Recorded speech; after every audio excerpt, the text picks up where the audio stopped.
Over a span of 25 years in 19th century Pennsylvania, 5 different women married the wealthy industrialist Jeremiah Hartwell. Each one was young, vibrant, and full of life when she first stepped into his grand mansion on Beacon Hill. But one by one, each wife met the exact same horrifying fate, a complete mental collapse, just months after moving into the master bedroom suite. The pattern was so precise, so deliberate, that when the truth finally came out in 1835, it shocked not only Millbrook County, but the entire state of Pennsylvania.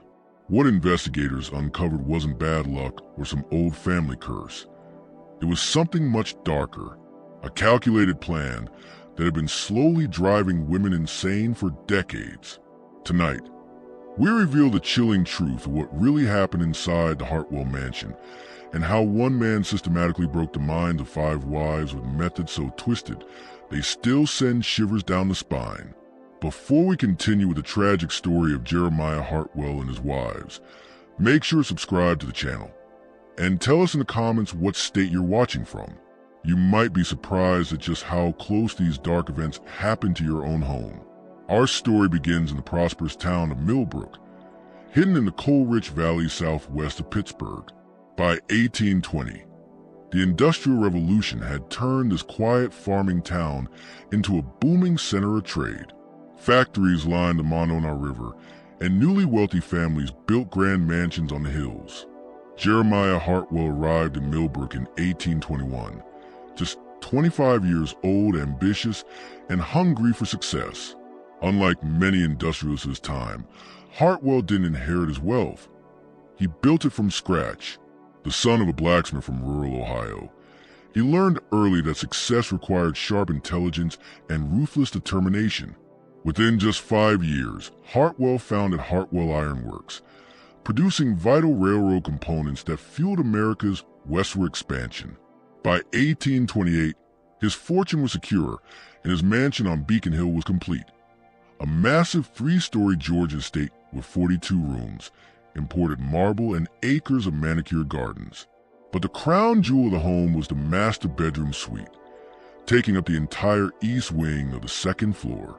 With its hand-painted French wallpaper, a massive Pennsylvania cherrywood 4-poster bed, and tall windows overlooking the valley, it was the pride of the house. Hartwell himself was just as striking as his home. Standing over 6 feet tall with piercing blue eyes and silver hair far too early for his age, he had a commanding presence that drew people to him. Local high society adored him, and every prominent family wanted him at their gatherings.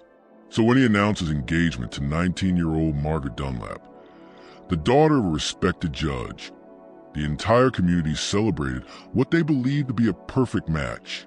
Their October 1829 wedding was called the social event of the decade, with more than 300 guests at St. Andrew's Presbyterian Church. But just a few months later, something about Margaret began to change. At first, it seemed like normal newlywed adjustment. She was quieter than before, distracted, often staring out windows with an intensity that unsettled visitors. Her sister, Catherine, later wrote in a private letter that Margaret spoke of the house as if it was alive, as though it was watching her. She would stop mid-conversation and turn toward empty doorways as if someone had called her name. When Catherine asked what she heard, Margaret only smiled and said, "Just the house settling." Old houses have their own language. By summer, her behavior had grown impossible to ignore. She refused to sleep in any room but the master bedroom, insisting the entire house felt wrong unless she was in her proper place. The staff, once charmed by their new mistress, became uneasy. They even gave her strange habit a name, the watching. Margaret would stand at the bedroom windows for hours, not looking outside, but staring at her reflection in the glass, tilting her head slowly as if studying herself from different angles. Then came the night that changed everything. On a humid evening in August 1830, during a dinner party with prominent Pittsburgh businessmen, Margaret suddenly stood up mid-meal. Without saying a word, she walked to the large mirror in the dining room and began having a full conversation with her own reflection. Guests froze in silence as she gestured, laughed, and even argued with the image in the glass, as though it was speaking back to her. She kept asking why she looked so tired. One guest later wrote his journal, and then paused as if she was listening to a reply. When Jeremiah gently tried to guide her away, she resisted, insisting that her conversation wasn't finished. That night, the head housekeeper, Sarah Quinn, discovered Margaret at 3 a.m., standing completely naked in the master bedroom, carefully tearing down the French wallpaper strip by strip. When Sarah gasped, Margaret only smiled and said calmly, "I need to see what's underneath." The walls revealed nothing but ordinary plaster and wood, yet Margaret smiled with eerie satisfaction, as though she had uncovered some secret only she could understand. The next morning, Dr. Harrison Henley, the family physician, was called to examine her. He found a physically healthy young woman of just 20, but mentally she was spiraling. In his notes, which would later become key evidence, Dr. Henley wrote, "Mrs. Hartwell displays an unusual fixation with mirrors and reflective surfaces. She insists that her reflection is a separate being, one that speaks to her and reveals hidden truths about the house." Within 2 weeks, Margaret's condition worsened so severely that she required constant supervision. She became convinced that every mirror in the mansion held secret messages meant only for her. She roamed the halls, speaking to her other selves, holding conversations that could last for hours. When the family attempted to cover the mirrors, Margaret flew into violent rages, clawing at the cloth until her fingernails bled. Then came September 15th, 1830, the night everything changed. Somehow, Margaret gathered every mirror, polished piece of silver, and reflective object in the mansion and brought them into the master bedroom.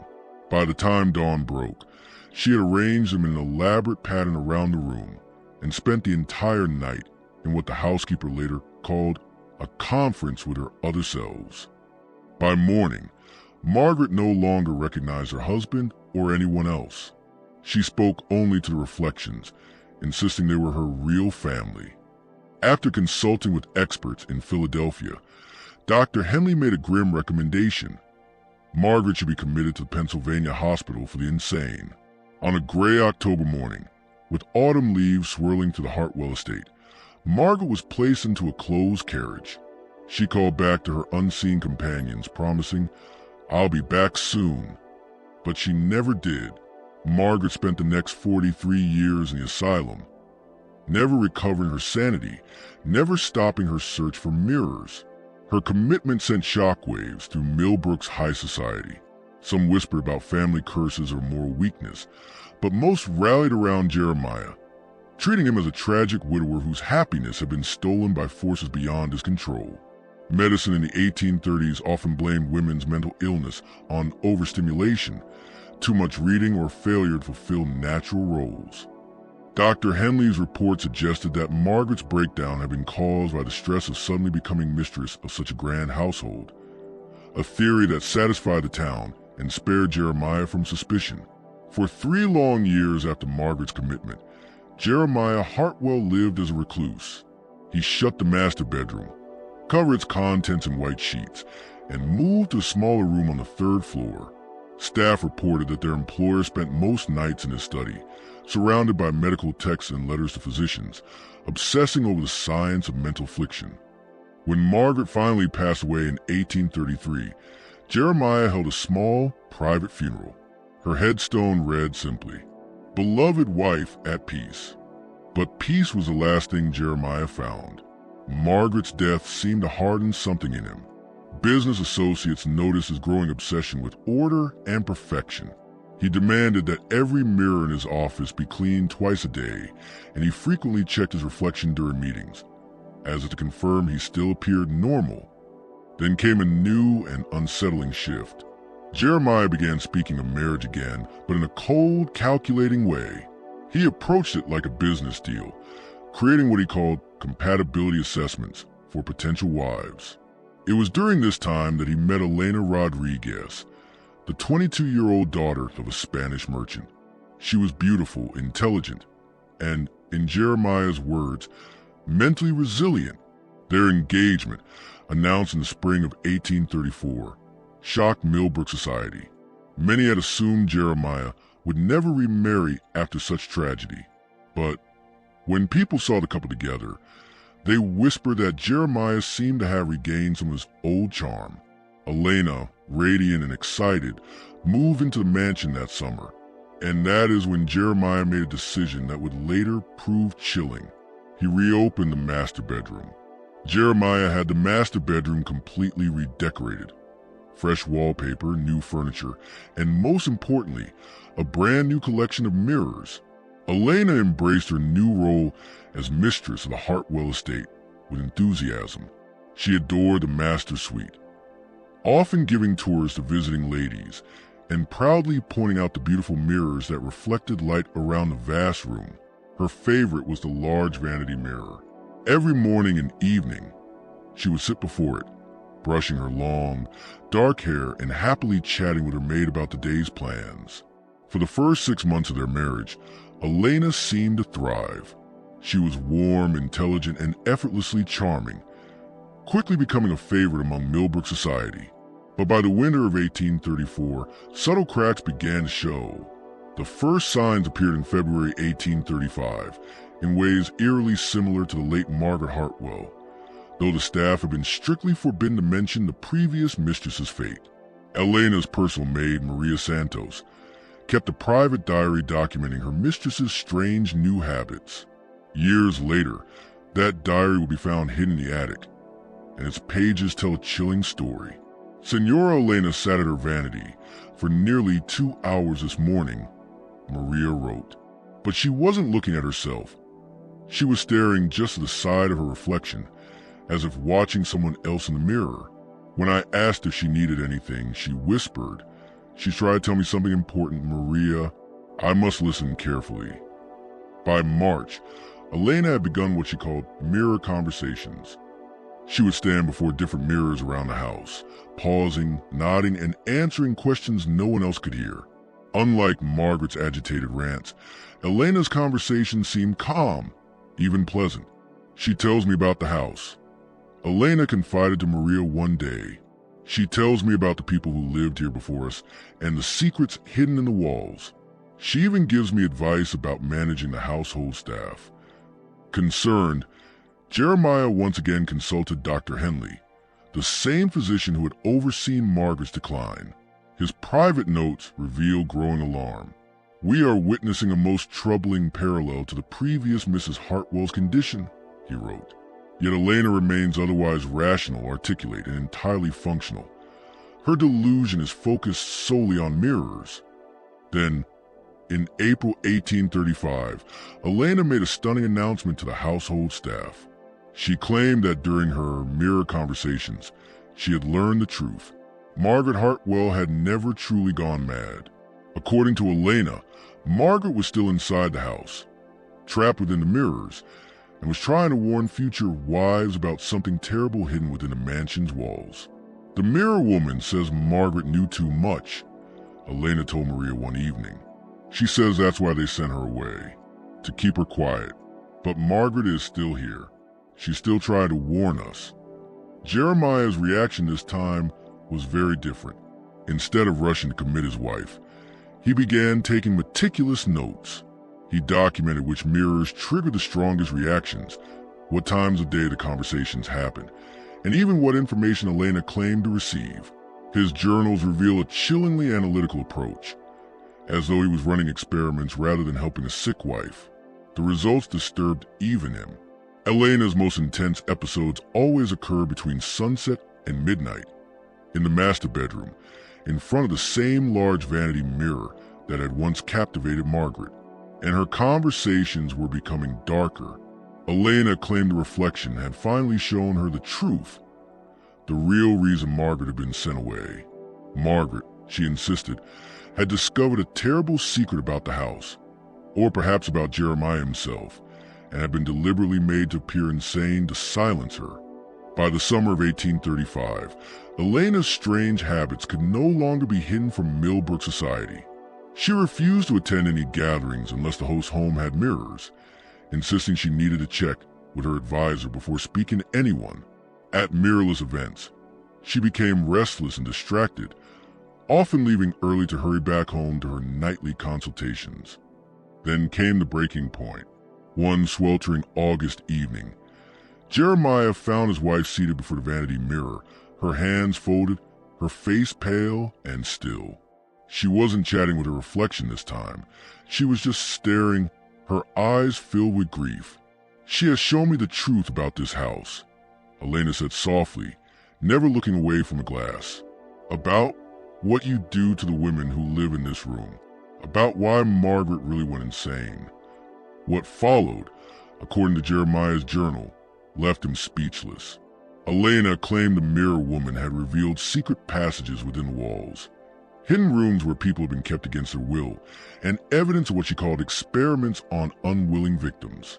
"The medicine you give me for my headaches," she said. "It isn't medicine at all, is it? She showed me what it really does, how it makes women see things, how it makes them look insane to everyone else." Jeremiah's response was swift. The next morning, he summoned Dr. Henley, insisting Elena's delusions had turned dangerous. The doctor agreed. Elena now showed signs of a complete break with reality, claiming conspiracies, secret rooms, and poisoning, just like Margaret before her. But Elena wasn't ready to be sent away. She began her own investigation, searching the house for proof. Maria, her loyal maid, helped her examine every inch of the mansion. Then they found it, behind a wardrobe in the master bedroom. They discovered a section of hollow wall. When Maria pressed on it, a hidden panel opened to reveal a narrow passageway, barely wide enough for a person to squeeze through. Inside, they found a series of small observation holes, peepholes, that looked directly into the bedrooms.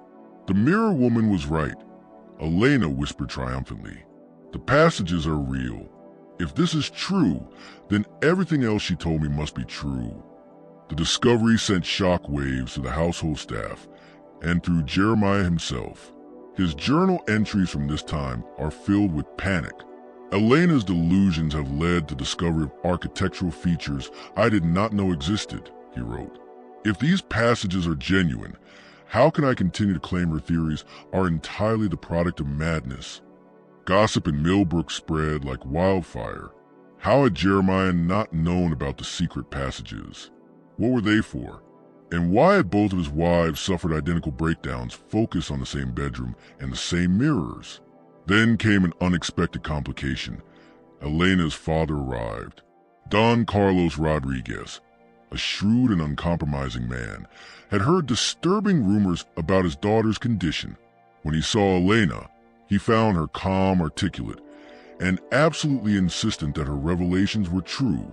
That night, he confronted Jeremiah. "My daughter claims she has found evidence of criminal activity in your household." Don Carlos said coldly, "She believes her condition is being artificially induced through medication administered without her consent." These were not accusations anyone could ignore, not even Jeremiah. And just when it seemed things couldn't get darker, the nightmare inside the Hartwell Mansion took a terrifying turn. If this story is giving you chills, share it with someone who loves dark mysteries. And don't forget to hit like and subscribe, because what happens next will shake everything we thought we knew about the Hartwell family. The confrontation between Don Carlos and Jeremiah Hartwell unfolded in the library, a room with no mirrors, no reflections. Elena insisted on bringing a hand mirror into the meeting, claiming she could not speak without consulting her advisor. "She knows things no one else could know," Elena said, gripping the mirror tightly. "She has been protecting me, just as she tried to protect Margaret." But instead of dismissing her as mad, Don Carlos began asking questions. Precise, cutting questions about the things a mirror woman had supposedly revealed. And then something chilling happened. Elena's answers were correct. She described details about the mansion's original owner, architectural features that predated Jeremiah's ownership, even secret business dealings that had taken place before she ever lived there. "The mirror woman sees everything," Elena whispered. "She has been watching for years. She knows the truth about this house and about Jeremiah." Jeremiah tried to explain all away as coincidence, but each revelation cut deeper. She described letters he'd written to investors, deals he'd made behind closed doors, even private conversations held in that very library years earlier. Then Dr. Henley arrived, expecting to commit Elena quietly. Instead, Don Carlos turned the meeting into a cross-examination. Don Carlos demanded what could cause two different women, with no history of madness, to develop the same obsession with mirrors after living in the same room. Dr. Henley hesitated. Such coincidences are rare, he admitted. But environmental factors, stress, isolation, even exposure to certain substances, could trigger hallucinations. In both cases, the room fell silent. If Elena was being poisoned, then Margaret's fate was no coincidence. Her madness might have been manufactured to silence her. And that's when Elena made her final, desperate move. She stood suddenly, eyes blazing, and announced, "She has shown me where the proof is." With Don Carlos, Dr. Henley, and Jeremiah trailing behind her, Elena led the group upstairs to the master bedroom. She ordered the wardrobe moved, revealing the hollow panel Maria had found weeks earlier. Behind it, they found not just a hidden passageway, but a second secret compartment. Inside lay a collection of documents, ledgers, letters, and strange medical notes, all written in Jeremiah's own hand. By lamplight, Don Carlos read the truth aloud. Years of surveillance, careful records of conversations overheard through the walls, private information about guests, business rivals, and, most damning, Margaret's illness. Jeremiah had been listening to everyone, watching everyone, and using their secrets to build his fortune and to destroy anyone who might expose him. And now, everyone in the room knew the truth. Jeremiah Hartwell's hidden files didn't just expose secrets, they exposed a whole system. Inside the second bundle of papers, Don Carlos found something far darker than blackmail notes. These letters, written partly in German, were from Dr. Heinrich Zimmerman, a physician who ran private treatment programs for women across Pennsylvania. But these weren't cures. They were carefully designed experiments meant to create madness on purpose. Zimmerman's notes described using mercury, laudanum derivatives, and rare plant extracts to trigger hallucinations, paranoia, and delusions, while leaving the women otherwise functional. The brilliance, he wrote chillingly, is that the patient remains just sane enough to seem believable to outsiders until her obsession discredits her entirely. Suddenly, everything made sense. Elena hadn't been paranoid. She had been poisoned, just like Margaret before her. Jeremiah's headache medicine was part of the program. The visions in the mirrors, the strange sounds, the creeping dread, all of it had been manufactured to make her appear insane while silencing the truth. And Margaret? She hadn't suffered a tragic breakdown. She had been deliberately broken, drugged until her warnings were dismissed as mad rants. But the most shocking discovery was still to come. Jeremiah wasn't just spying on neighbors. He was running a private intelligence network, gathering secrets for Pennsylvania's political and business elite.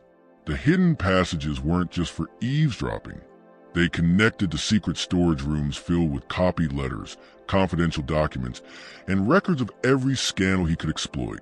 Even his marriages weren't real partnerships. They were part of the scheme, giving him wives who could host parties, draw out secrets, and then be discarded when they became liabilities. When Don Carlos realized what was at stake, he acted immediately. "Elena leaves this house tonight," he told Jeremiah coldly, "and these documents will go to the authorities." He turned to Dr. Henley. "Doctor, I trust your opinion on my daughter's condition has now changed?" The doctor hesitated, then nodded grimly. "If these papers are genuine, then both Mrs. Margaret Hartwell and Mrs. Elena Hartwell were victims of deliberate poisoning designed to mimic insanity. Mrs. Elena's recovery should begin as soon as we remove the toxins from her system." Jeremiah stayed unnervingly calm. "These papers are forgeries," he said smoothly, "created by Elena during her episodes. Her madness has reached a point where she invents elaborate evidence to support her delusions." But Don Carlos was ready for that excuse. "Then you won't mind if we have these medicines analyzed," he said, holding up the bottles Jeremiah had given Elena. "And I assume you will welcome handwriting experts to prove these letters aren't yours?" The standoff might have gone on for hours, until a voice spoke from the doorway. It was Sarah Quinn, the head housekeeper, her face pale but resolute. "I can't stay silent any longer," she said. "I've seen what happens in this house. I watched 2 good women destroyed, and I won't let it happen again. Mr. Rodriguez, your daughter is telling the truth. I've seen the master give the medicines. I've seen him use the passages. And I've seen what it does to the women who sleep in this room." Her words hit like a hammer. Sarah's testimony was a missing piece, the final confirmation that Elena was telling the truth. And with that, Jeremiah's carefully constructed world of secrets finally began to collapse. Sarah's voice shook as she confessed, years of guilt finally spilling out. "I prepared the medicines. Mr. Hartwell gave them to both wives. He told me they came from Dr. Henley, but they arrived in unmarked bottles through private couriers. When I asked, he said they were European remedies not sold here." Her testimony revealed everything. Jeremiah had increased the dosages slowly, always timing them for when the women stayed longest in the master bedroom. Sarah had seen both women change. First Margaret, then Elena. Their obsession with mirrors, their isolation, their fear that no one believed them. "The worst part," Sarah whispered, "was watching them beg for help and seeing everyone dismiss them as mad." Dr. Henley's face turned pale. His own reputation, his life's work, was suddenly in question. "If what you say is true," he said, voice cracking, "then my diagnoses provided cover for systematic poisoning." He stood, visibly shaken. "I must examine Mrs. Elena immediately. If there are traces of these compounds in her system, we can treat her and prove this in court." But Jeremiah Hartwell remained calm, too calm. "You're right," he said at last. "I have been using the hidden passages. The previous owner installed them. I merely continued his work, gathering information for business negotiations." His confession was deliberate, just enough truth to sound believable, but carefully crafted to deny the poisoning. "My wives discovered the passages and couldn't handle the truth. The medicines were legitimate treatments. Their breakdowns were tragic but natural. Under other circumstances, it might have worked. But the letters from Dr. Zimmerman were too detailed, too precise, and Sarah's testimony had already broken the last of Jeremiah's defenses." Don Carlos stepped forward, voice like iron. "The courts will decide whether you are a businessman or a criminal conspirator. My daughter leaves this house tonight, and these documents go to the authorities." And then, the most unexpected moment of all, Elena, who had been sitting quietly, suddenly spoke, her voice clear, calm, completely lucid. "The mirror woman isn't gone," she said softly, "but I can see her now. She's not a ghost. She's me, the part of me that stayed sane while the rest of me was breaking." Her words stunned the room. The mirror woman hadn't been a spirit at all. She was Elena's own subconscious, fighting back, storing memories, waiting until Elena was strong enough to face the truth. "I remember everything now," Elena said, her eyes steady. "Every conversation I heard through the walls, every document I saw, every letter from Dr. Zimmerman. The mirror woman wasn't warning me. She was helping me remember. It was a moment of rebirth. Within days, Elena was removed from the mansion. Dr. Henley began documenting her recovery, proving that her madness had been chemically induced. And as Jeremiah's secret network came to light, Millbrook and all of Pennsylvania's elite felt the aftershocks. Elena's obsession with mirrors faded.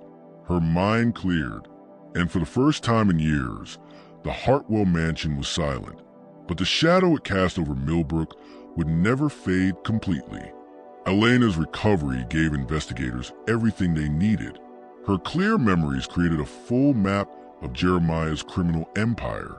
The trial that followed became the most sensational case Pennsylvania had ever seen. Hidden ledgers, Sarah Quinn's testimony, and Elena's first-hand account painted a devastating picture. Jeremiah Hartwell hadn't just spied on his rivals. He had systematically poisoned 2 wives to silence them. Margaret's body was exhumed. The results were shocking: mercury and other toxins still present after years underground. Her death was reclassified as murder. Jeremiah now faced charges not only of conspiracy and fraud, but first-degree murder. The courtroom was packed every day as prosecutors laid out the truth. Jeremiah had personally contacted Dr. Zimmerman, requesting chemical treatments designed to mimic insanity, and Zimmerman, in exchange for leniency, testified against him, sealing Jeremiah's fate. The verdict was unanimous: guilty on all counts.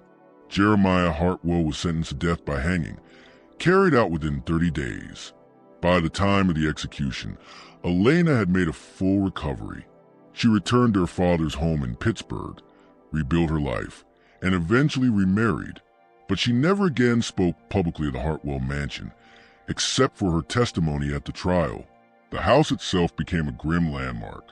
The mirrors were removed, the passages sealed, and the master bedroom split into smaller rooms, as if erasing its past. But the Hartwell conspiracy left a permanent mark on Pennsylvania's history. New laws were passed to protect patients, demand independent medical evaluations, and stop the wrongful commitment of women. Dr. Henley, devastated by his role in the tragedy, dedicated the rest of his life to studying poisons and advocating for women's medical rights, ensuring that no other wife would be so easily dismissed as hysterical. And yet, historians believe there may have been more victims, women whose names and stories were lost forever. Today, a quiet park stands where the mansion once loomed. A single plaque bears these words: "In memory of Margaret Dunlap Hartwell, Elena Rodriguez Hartwell, and all victims of medical abuse. Their courage helped shape the protections we have today." This story is a chilling reminder of how easily power can be abused, and how important it is to listen to those who say something isn't right. Do you think we've uncovered the full story? Or are there secrets still buried beneath the ground where the Hartwell Mansion once stood? If this story gave you chills, hit like, share with someone who loves dark history, and subscribe, because the next story might be even darker.